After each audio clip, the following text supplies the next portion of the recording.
Welcome to Life in the Bricks podcast, where we talk to real people about programs that enhance our community so that we can build bigger and better portfolios while providing options for our residents to achieve self-sufficiency.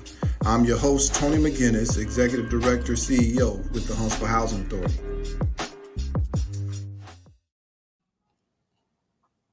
Welcome. I want to welcome you all to Life in the Bricks podcast, where we talk to real people about real issues that affect our community. I'm here, Tony McGinnis, your host, with my co-host, Frederick McGinnis, out of Nashville, Tennessee. Frederick, welcome to the show. Hey, thanks, man. Glad to be here. Now, today we have a very special guest to round out the year, somebody that goes way back with Frederick and I for a lot of different reasons, but you know, it's nothing like having somebody such as Patrick Wynn on the show, the CEO of the Boys and Girls Club. And so we're going to have a lot of interesting topics today. But Pat, I'm going to go ahead and just kind of let you introduce yourself and tell everybody who you are. I mean, it's not much more, Patrick Wynn, CEO of Boys and Girls Clubs, built the organization now 25 years. And, just the journey of it all. It still motivates me to get up every day for what we're able to do for young people in our community, especially kids like us that grew up in the surroundings that we grew up in. So it's profound to be able to do this work in this community. Well, that's the humble part of Patrick, but we all know that he was a graduate of Huntsville High, went on to attend Southern Miss. He's in the Hall of Fame here in Huntsville. And, man, just a lot of people look up to him because of what he was able to do, not only as a football player, but basketball player, and ran track at Huntsville High. And, man, just a super athlete. So a lot of us look up to Pat because, you know, he set the tone not only for inner city young people, but for a family of people who, you know, never had seen anybody go to college and much less play sports. So, man, we just, you know, like we told Shaquita last week, man, we want to give you your flowers because you blazed the trail for a lot of us who didn't really know what we were going to do, but we knew that we love sports and we knew that we love the game. And so we appreciate all you do and what you were able to bring to the table for not only me, but a lot of my brothers and a lot of folks in the inner city, man. So we just want to give you your props as a leader, not only in the business arena, but as an athlete. You know, we got a lot of people in this city right now who are athletes, but you definitely was one of those guys who set the tone. So we appreciate you. Thank you. I appreciate that. So again, you know, Life in the Bricks, we just talk about just growing up in public housing and some of the things that we had to overcome to be in the positions that we're in now. So I just want you to start out by sharing a personal experience of you living in public housing and how it shaped your life. I think what public housing did for me, and it still sticks with me today, is community. You know, when people ask you who you are, you know, the first thing people want to say is what they do for a living. But it's not about that. It's about who you are as a person. And for me, I've always felt like deemed myself, I'm about community. And, you know, public housing gets such a bad rap. But what we had when we were in public housing back in the 70s, when I grew up, is we had community. You know, we had grandmothers across the sidewalk next door. And so, you know, they policed us.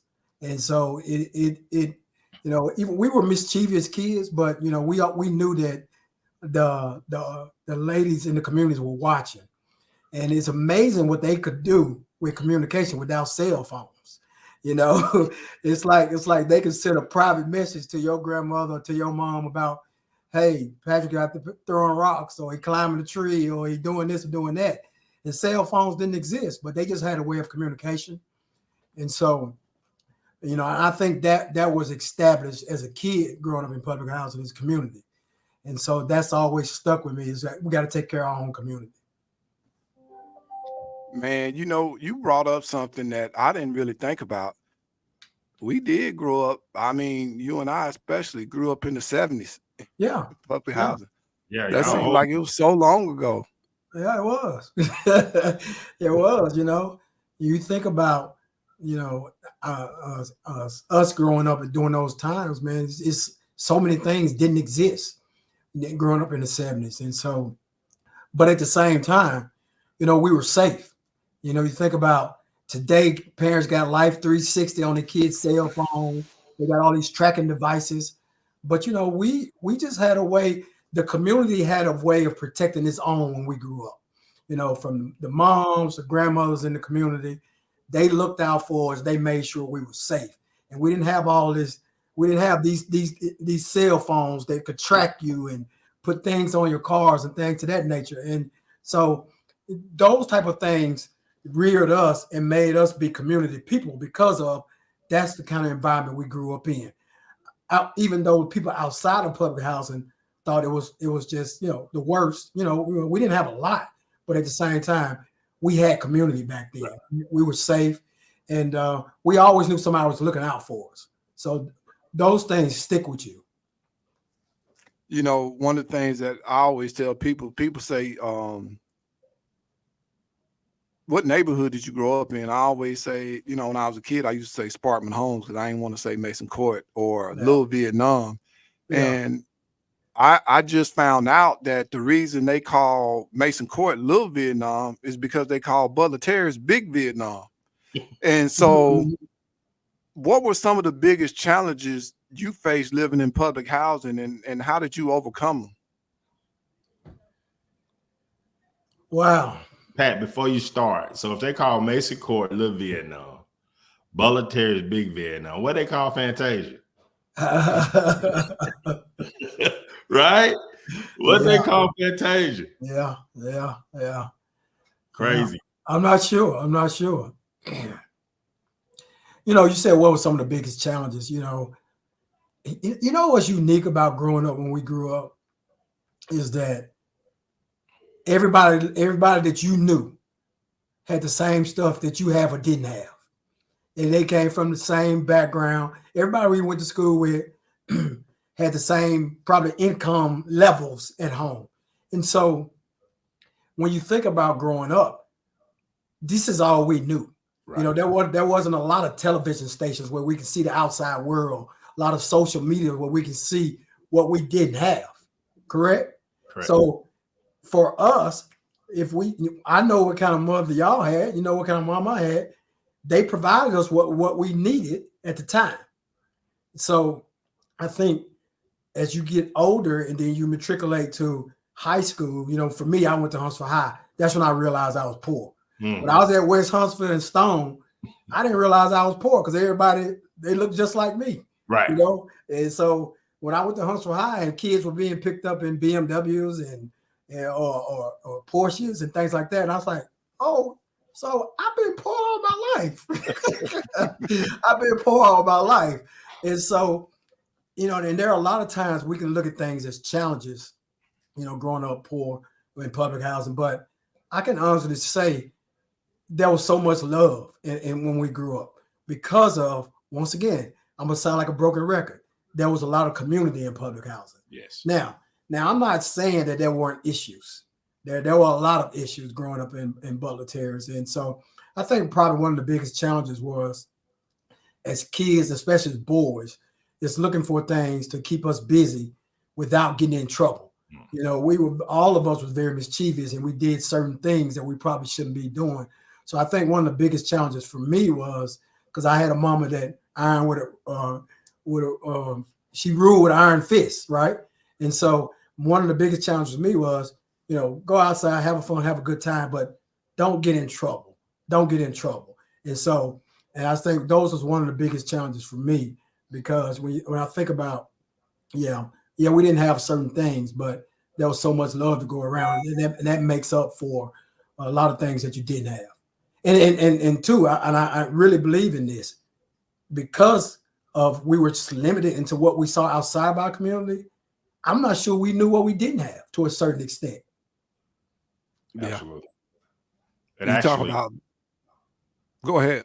It actually aided us in how we was raised. You talk about what they have on a phone app now in the Life 360 and all these tracking devices. Like you said, the people that ran and respected our neighborhoods, them and prayer were our tracking devices to make sure that we made it home when we supposed to, make sure we was where we were supposed to be. And so that's what we relied on. We relied on the women in the community, men in the community, and prayer. Yeah. And that's what got us through. Yeah. Absolutely. Absolutely. Man, everybody that's been on, that's from public housing, talk about that sense of community.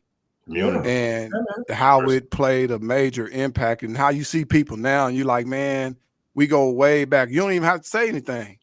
You just look at them and give them that look.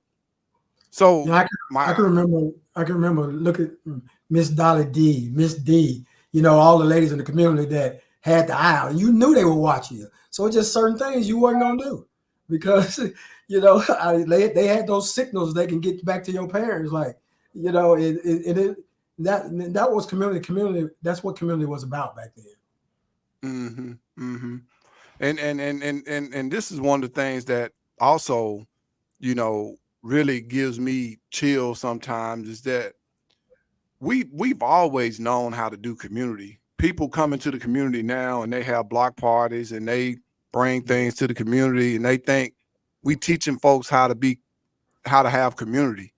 But that's one of the things that we've always known how to do, is have community in our neighborhoods. You didn't have something, you go down the street or next door, you borrow something from your neighbor and they didn't judge you because they knew tomorrow they'll probably be coming to your house to borrow something. And so we've always known how to do community good. So my next question is, how did public housing impact your sense of community and the relationship you built with your neighbors? How did that impact what you do now and how you believe in what you do? Well, I mean, I think it's respect. You have respect for your neighbors because of how we grew up. There wasn't anybody that you didn't know when you grew up in public housing.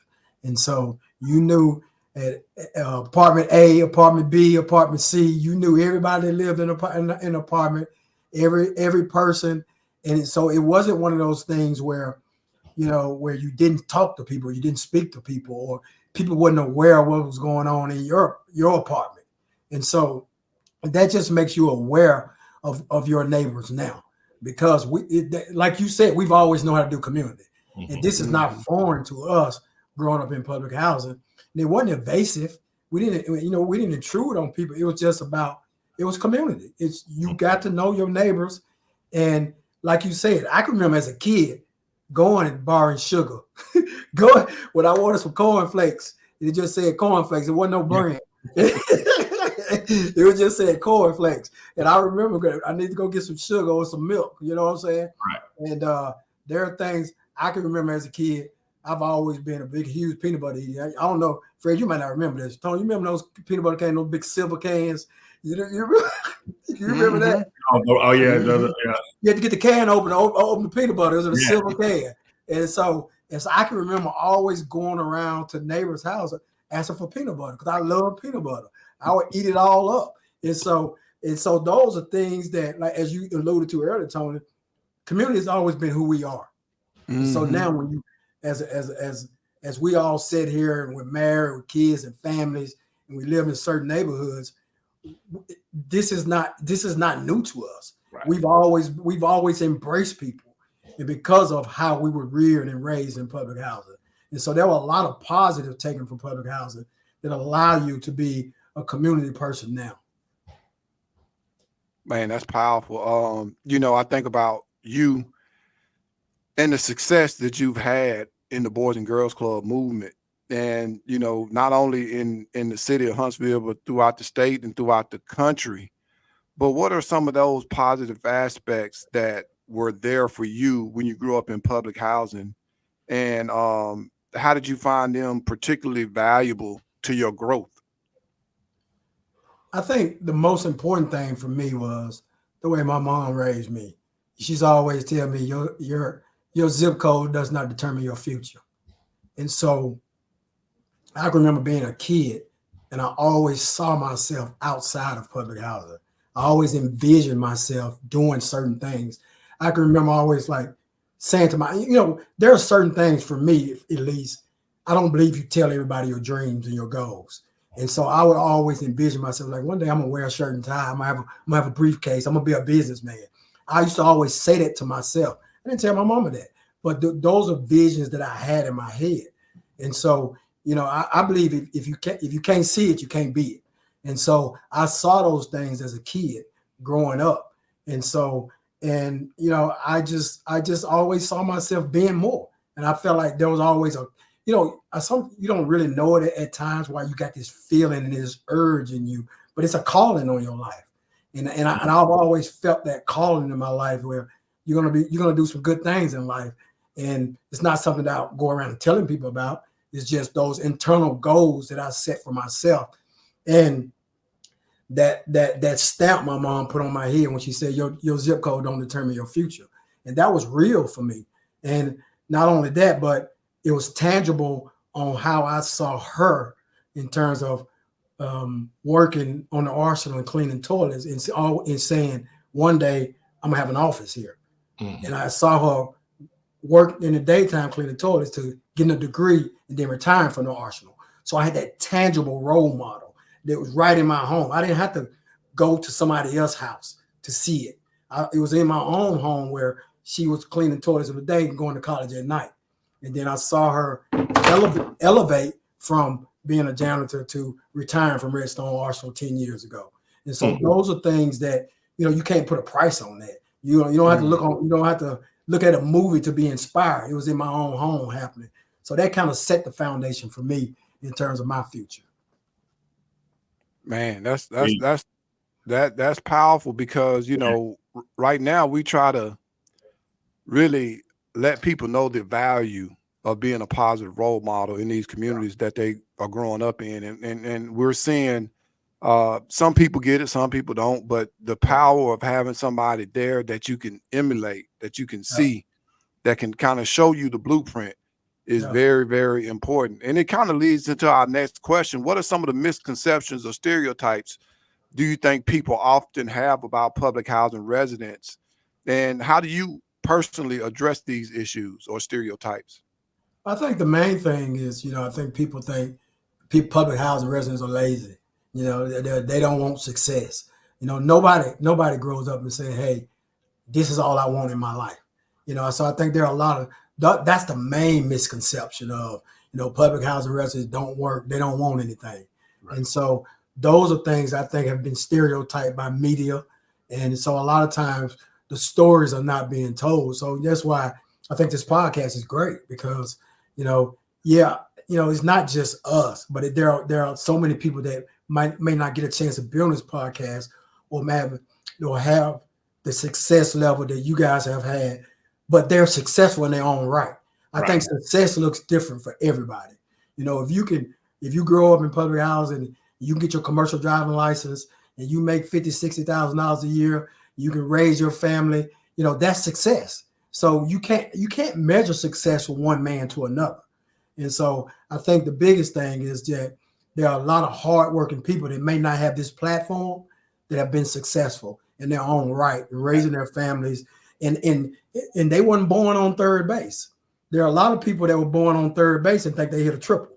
You know what I'm saying? So if you grow up in poverty and you can move yourself and your family out of poverty, no matter what you're doing, and you're a successful citizen and you paying your taxes and you're giving back, that's success. Yes. And so we can't measure another man's success because everybody don't start in the same place in life. And a dollar and what you make is not considered successful. No. Okay? No. It's a personal goal for yourself. So that's right. Absolutely right. Man, you hit it out the park with that one because you're right. Even now, being in the position that I'm in, I see that our people get up and go to work. The majority of them, and they might not be the engineers or the doctors, but they're making a difference. And I'll tell you something that I found out that for every one white collar worker that you bring to a community, you need 5 blue collar workers to provide service to them. And that's why it's so important that people understand the impact of people getting up and going to restaurant jobs and hotel jobs and, retail jobs, because whenever Yeah. you bring these white collar workers to the community, you got to have people to service them. And so the impact of having somebody get up and go to work every day is powerful. And so I'm glad you touched on that, because our people work. And we've been seeing that. That's another misconception that we've been seeing, is that our folks get up and go to work. That's right. I think that's been a consensus of everybody on here that's come on. Yeah. Is that the misconception of how they label us as lazy. And I say us, because we're still part of it. You know what I mean? Always. We're out of it, but we're still part of it, So I hate that. It's in our fiber. You can be in a meeting and somebody say public housing. I'm turning around because, hey, I'm a product. And there's I'm not ashamed of it. I wouldn't change nothing the way I grew up. Wouldn't change anything. It's crazy. Talking about not changing anything, one of the questions that always stands out when we bring somebody on is, can you describe any memorable moments or stories from your time in public housing that particularly stand out to you? Wow, man, there's a lot that stand out. I mean, we talking about something good to something bad, but it's man, I tell you, I think I think there was a time in Butler Terrace where it was known as the weed city. Everybody in Butler Terrace sold marijuana. And I remember being at Westside. I spent my whole childhood at Westside Gym. And I just remember countless times of seeing transactions go down and actually seeing a person get set up and shot over a weed transaction, marijuana transaction. So that's something that really stands out. I think that kind of goes back to when you said, what are some of the challenges? And those are some of the things that, growing up in Butler Terrace, that it was a lot of that stuff happened back then with marijuana and the transactions. And I can remember some of the guys' names that were known for making those transactions. And there are a lot of bad things that happen with that. But I think even with that, I think when you watch television, at least for me anyway, and you see guys in the neighborhoods getting kids involved in that kind of stuff. And I don't feel like they ever approached us to try to get us involved.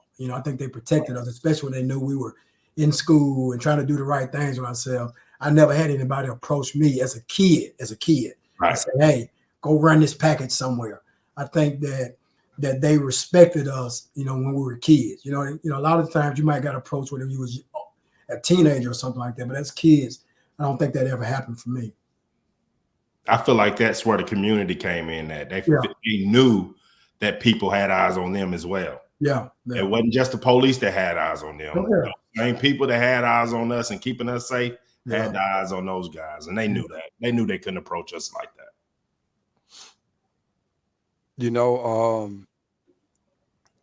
Those memories, though, really make you who you are today, and it gives you the power to do better in the current position that you're in. I always used to ask people, I used to ask God, I'm like, man, why do I got to grow up in public housing? Why do I have to grow up in public housing? And then a few years ago, it was just revealed, man, so that you can have compassion for the people that you're going to be serving, so that you can understand who you're going to be serving. And so when I think about that, my question to you is, how's your experience in public housing influence your perspective on housing inequality, homelessness, and just what you see each and every day, man? How's that impacted you? I think right now, when you think about the growth of Huntsville, I think the housing issue is real. I've never seen so many homeless people before in this city. In my 25 years with Boys and Girls Clubs, I've never seen as many homeless teens as I've seen the last 5 years. I mean, it's a real thing. I'm talking about kids sleeping in cars. I've seen kids sleeping in the park, sleeping on their buddy's couch, and they just didn't have any place to live. And so when I think about, it allowed me to open my eyes up to,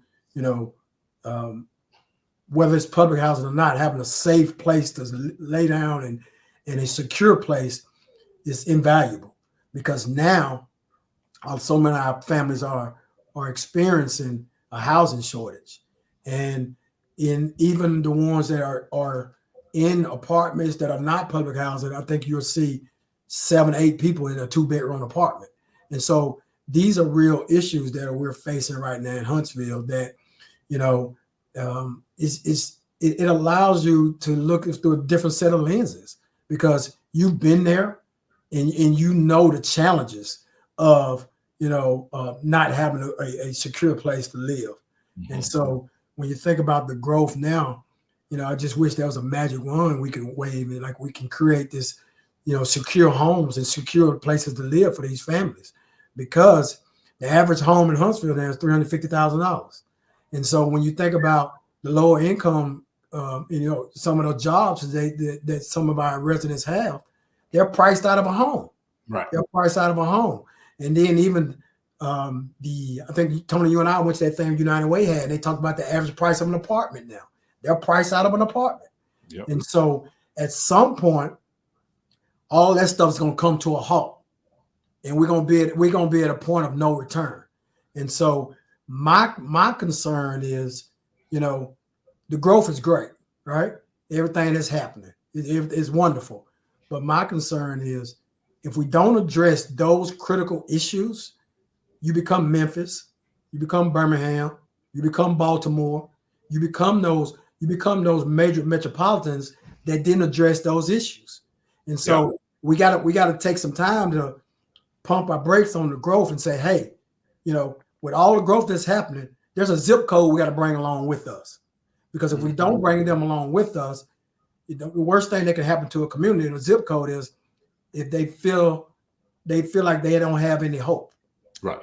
And so what we have to do is give people the ability to have hope, because when a man loses hope, they give up. And so those are things that, you know, the empathy that I have for those families, you know, with the way we grew up and seeing those things, it's real, man. And it makes you empathize with people with the housing shortages. You know, like I said, $350,000, that's an average home. The average apartment, I think, is $1,200. So where can they go? And that's a 1-bedroom now in Huntsville, $1,200. You know, right. And that's crazy. I remember when I got my first apartment, I was paying like $285 a month. That's a long time ago, though. But that was like 82, though. That was like you was like 12 when you got your first. Yeah. So the housing shortage is a real problem. Also, with programming being so crucial, man, how important is it for a Boys and Girls Club to be in a community right now, especially a community like the ones that we grew up in? How important is it to have a place like that? You know, for me, what I try to do in terms of programming, you know, we have our national programming with Boys and Girls Clubs, but what I've tried to do as CEO of Boys and Girls Clubs, I try to think about everything I needed as a kid. And I think one of the biggest things is, you know, I talked about earlier about the lack of exposure for us because we didn't know we were poor, right? And so, but now what I try to do, what I try to bring to the table for us as a Boys and Girls Clubs, I want to get our kids exposed to everything so they can know what options they have.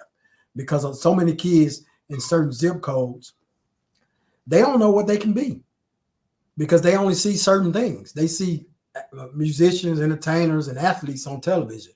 They don't know what an architect is. They don't know what a financial planner is. They, real estate. They don't know some of these things. And so what I've tried to do is just bring everything that they need in-house at a Boys and Girls Clubs. And the unique thing about a Boys and Girls Club is we're community-based. There are a lot of programs that come in and do a little program and they leave the community. Well, we go in public housing, we go in the rural areas, we go in schools, and we set up shop in those communities where they need us most. Because a lot of times they're not going to see positive males in some of those communities. And so we want to set up shop in there so we can be like a surrogate parent to these kids. Because I always say this, Fred, when you had a teacher, that teacher had you for 9 months. Yep. How long was you at the Boys and Girls Club? The whole year. Huh? The whole year. No, you weren't there the whole year. Well, you talk about from two to whatever, 2 to like 6 or whatever, 7, Yeah, so you could have a club kid for 13 years, 5 to 18. So you become a surrogate parent. You are a mentor, but you can become like a father that they never had, right? Tony, you talk about, some of the ones, people you had at Sparkman Club. And so I think what Boys and Girls Club provides is a platform. We give kids, I can sit and talk to you about all the programs we do, but the platform that we give kids to be exposed is the most important thing that we do, because they're getting to see things up close and personal when they're getting exposed to things that's outside of their zip code.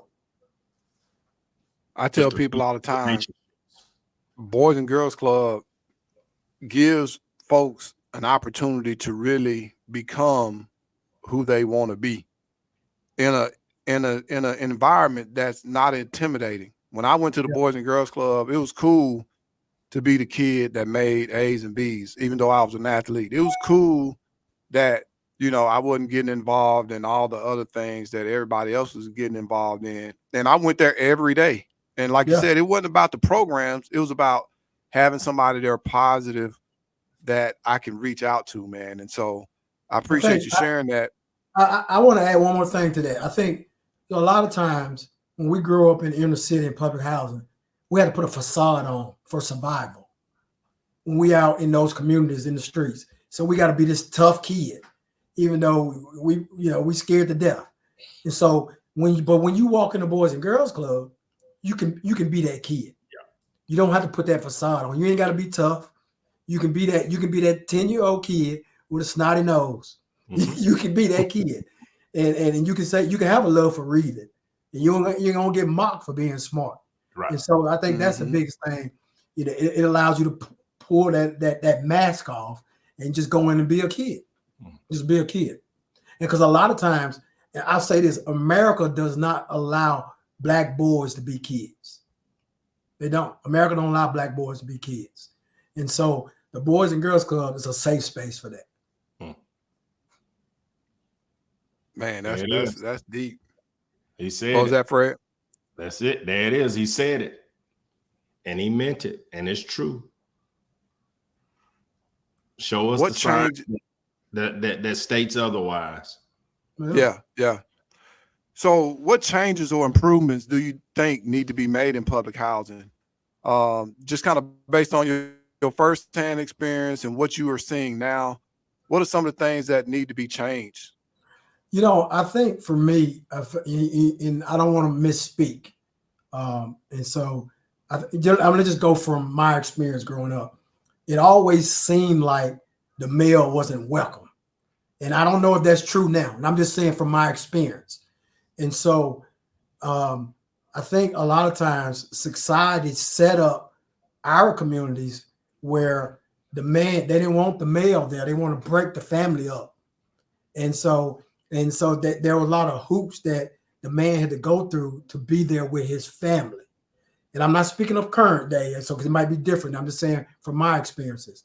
And in America, I always said, well, the Black dad ain't home.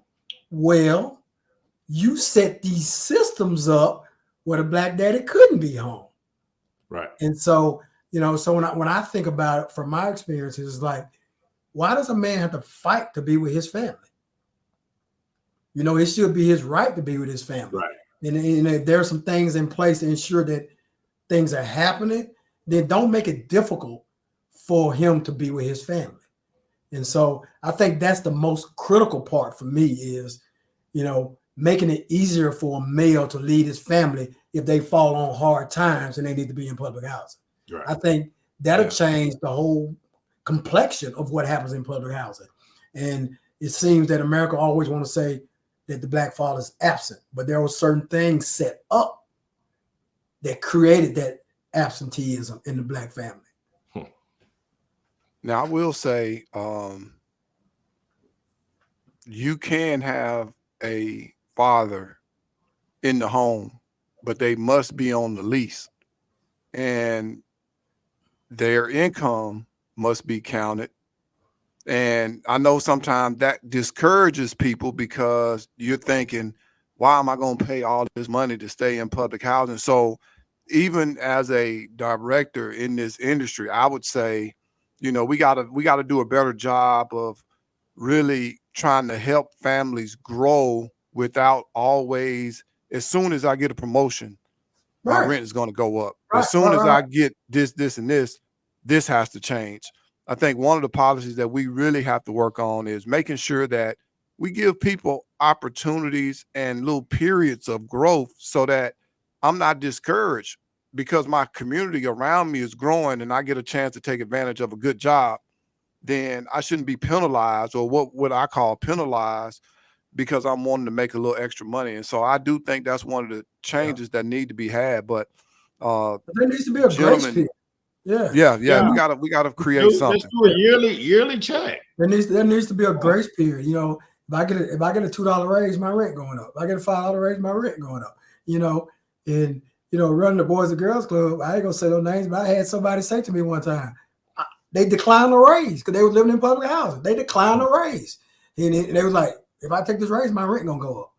And in my mind, I'm like, our system got to improve. Right. Mm-hmm. Mm-hmm. I agree with that, man. I agree with it wholeheartedly. Have you been involved in any advocacy or community initiatives related to affordable housing and public housing since you've left? I know you do a lot of work all over the country and throughout the Boys and Girls Club, but when you start thinking about specific stuff that you have done to address some of these issues, are there some that you want to share with us, or anything that you'd like to leave us with to improve relationships, among housing authorities throughout the country, and especially Boys and Girls Clubs and housing authorities throughout the country? I think we just got to have we have to have more forums and discuss these type of things, and opportunities for people like ourselves to be able to come and share our stories with current residents.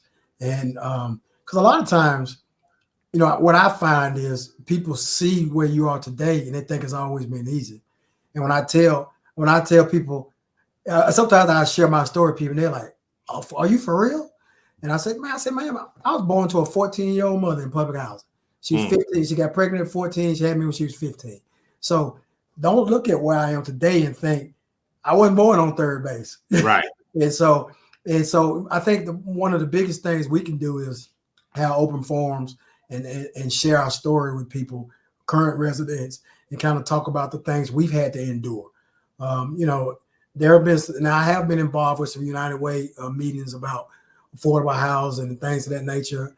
But, I think there are a lot more we all can do if we just sit down at the table and put our heads together and just, I think the biggest thing is just sharing your story, your testimony, so people can understand that, I know what it's like to come on, no lights be on, and you turn a cooler into a refrigerator. Hey, go get another bag of ice, Fred. So this lunch meat. So this $3 worth of lunch meat don't get spoiled. And so I think when you can share your story and your testimony with people, and then they just kind of know where you come from. And I remember my first pair of Levi's. I got them from a used store, and I wore them 3 days a week, Fred, Monday, Wednesday, and Friday. I took a day off. Right. But it's just sharing your story, man, and just where you come from. And then I think the other thing is just having open forums. Because I think what happens is, Tony, you alluded to this earlier, is sometimes people will come into communities and residents are not going to share because there's a wall there because they don't trust. But I think if people that were there that look like them come in and share, then I think, hey, you can knock that wall down a lot quicker, and then they'll trust, and then you can start seeing people open up and say, okay, what do I need to do? How do I improve my credit? How do I do this? How do I do that? So I think it all has to go back to trust, and I think that's the hardest thing to do when you're living in poverty, because you know how tough it is. You just trying to make ends meet. You're trying to make ends meet. So I think the biggest thing is we have to earn residents' trust. And then just once you earn their trust, then you can start teaching some of the things you've accomplished and how you did it. Not from I know it all, but this has been my journey. Continued education. Yeah. And sometimes the ends don't even have to meet. They just need to see each other. Yeah. We just want them to see each other. Yeah. So the last question I'm gonna ask you is this: if you had a message for the 10-year-old Patrick Wynn, what would that message be? The 10-year-old Patrick Wynn: read more, read more, read more, read more. That's what it would be. God gave me a lot of athletic talents, and I was a good student. I really was. I mean, because my mom didn't allow C's in the house, but I still would have educated myself more on just worldly stuff as a young kid. And I think those are things that allow you to be head and shoulders above your competitor. Mm-hmm. And so, I would say 10-year-old Patrick, read more. And, I think another thing I would probably do, there are things I avoided because fear, like in high school, leadership classes, public speaking classes. I would try to teach myself more and sign up for more things to make me a more well-rounded person. Now I think sports gave me that, the natural leadership skills, but there's nothing like learning. Right. And so, that would be the most important thing for me, just reading and read more and learning more about more worldly things on how to make you more complete, so you can show up as the best version of yourself. Right. Awesome, man. You said something. Your mom didn't allow you to make C's. My mama used to cry when I made C's, but she also, and that's because she was sad. She used to cry when Fred made C's because she was happy.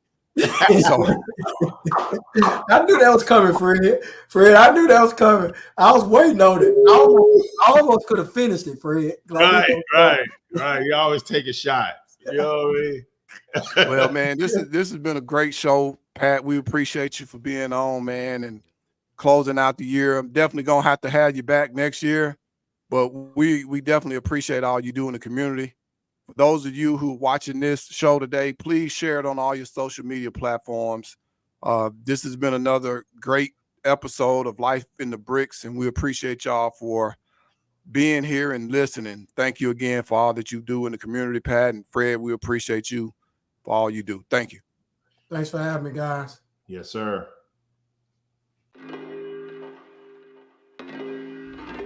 We've come to the end of the podcast today. Please share the link on all your social media platforms.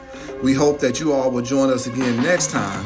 Until then, keep serving and keep pushing. This has been another amazing episode of Life in the Bricks podcast. Peace.